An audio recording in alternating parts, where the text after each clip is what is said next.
Under Elizabeth, the power of Parliament was growing. After she died, her cousin, King of Scotland, became King James I of England. This was the end of the Tudor dynasty and the beginning of the House of Stuart. At this time, there were religious reformers who thought the Anglican Church, Church of England, was not strict enough, and they wanted to reform it. These groups of religious reformers were called Puritans because they wanted to purify the church.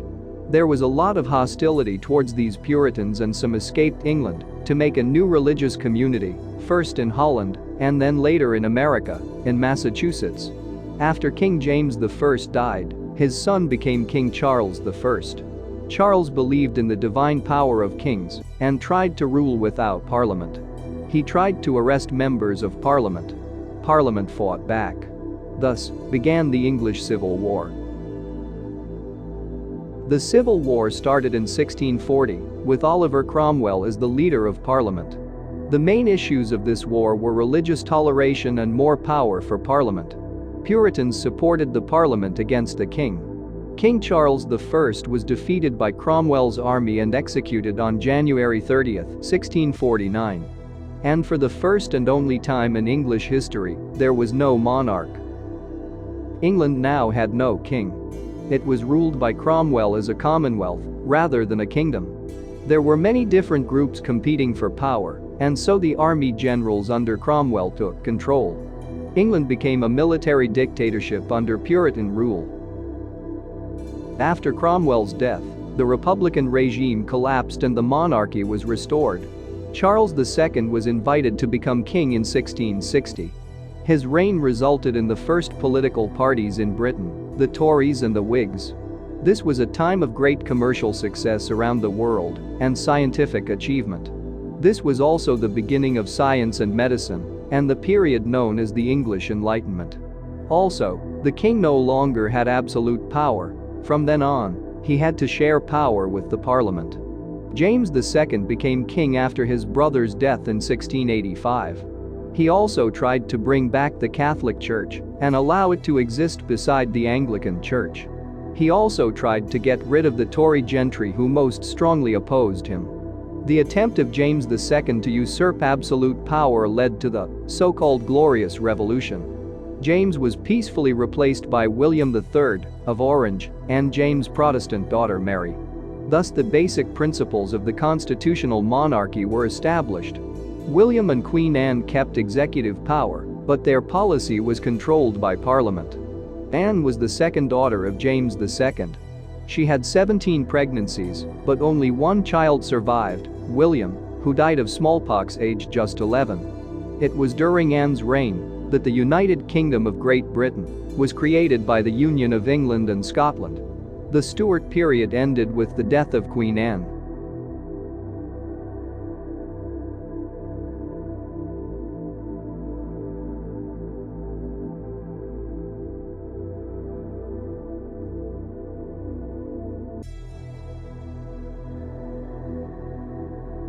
The 54-year-old George arrived in England able to speak only a few words of English with his 18 cooks and 2 mistresses in tow. George never learned English, so the conduct of national policy was left to the government of the time, with Sir Robert Walpole becoming Britain's first Prime Minister. In 1715, the Jacobites, followers of James Stuart, son of James II, attempted to supplant George, but the attempt failed. The only son of George I, he was more English than his father, but still relied on Sir Robert Walpole to run the country. George was the last English king to lead his army into battle at Dettingen in 1743.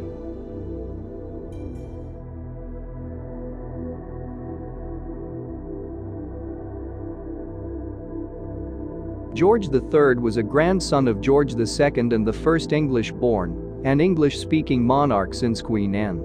His reign was one of elegance and the age of some of the greatest names in English literature: Jane Austen, Byron, Shelley, Keats, and Wordsworth. It was also the time of great statesmen like Pitt and Fox, and great military men like Wellington and Nelson. In 1773, the Boston Tea Party was the first sign of the troubles that were to come in America. The American colonies proclaimed their independence on July 4, 1776. George was well-meaning, but suffered from a mental illness due to intermittent porphyria and eventually became blind and insane. His son ruled as Prince Regent after 1811 until George's death. George IV, known as the First Gentleman of Europe. He had a love of art and architecture, but his private life was a mess, to put it mildly. He married twice, once in 1785 to Mrs. Fitzherbert, secretly as she was a Catholic, and then in 1795 to Caroline of Brunswick.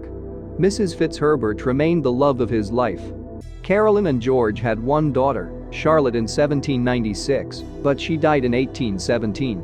George was considered a great wit, but was also a buffoon, and his death was hailed with relief.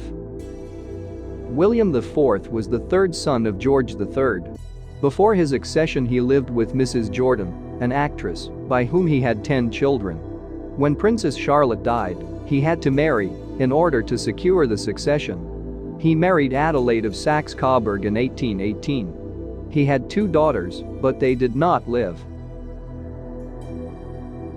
Victoria was the only child of Princess Victoria of Saxe-Coburg and Edward, Duke of Kent, 4th son of George III. The throne Victoria inherited was weak and unpopular.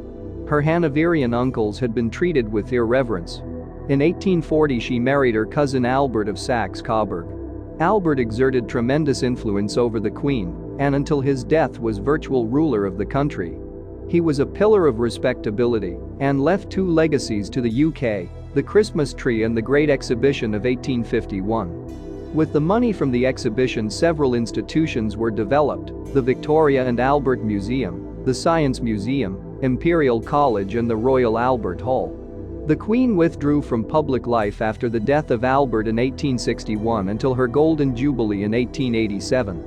Her reign saw the British Empire double in size, and in 1876 the Queen became Empress of India, the jewel in the crown. When Victoria died in 1901, the British Empire and British world power had reached their highest point. She had 9 children, 40 grandchildren and 37 great-grandchildren, scattered all over Europe.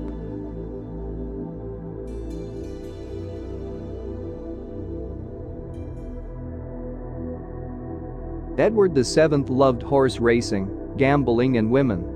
His good relationship with the French president helped pave the way for the signing of the Entente Cordiale between Britain and France in 1904. Edward married the beautiful Alexandra of Denmark in 1863 and they had 6 children. When Edward died in 1910, it is said that Queen Alexandra brought his current mistress Mrs. Keppel to his bedside to take her farewell. His best-known mistress was Lily Langtry, the Jersey Lily.